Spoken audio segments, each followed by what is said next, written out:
Stephen Edwin King, the king of dark horror.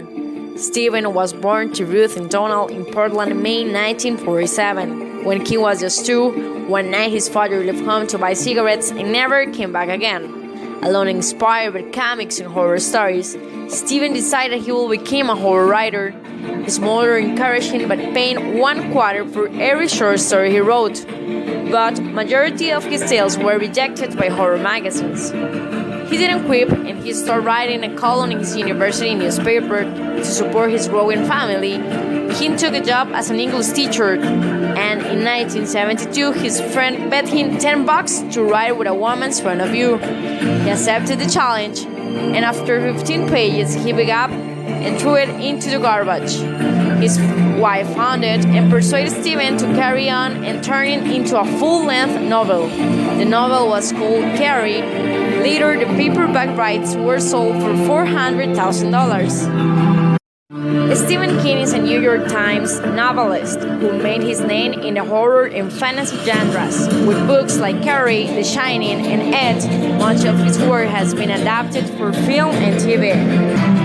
King and his novelist wife divide their time between Florida and Maine. They have 3 children, Naomi, Rachel, and Joseph.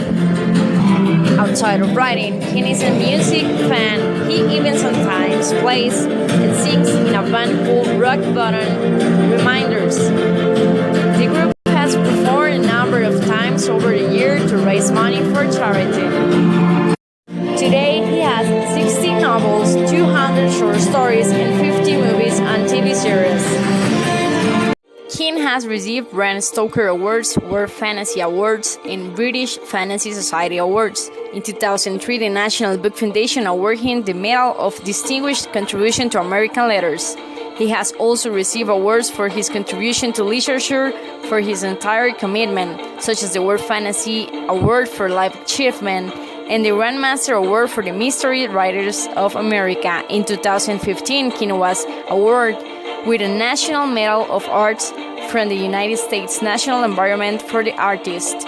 For his contribution to literature, he has been described as the King of Horror. This King of Horror has taught us so many lessons and has the ability to find the good in the bad. Long life to Stephen King. For decades, his works of horror, suspense, science fiction, and fantasy have terrified and delighted audiences around the world.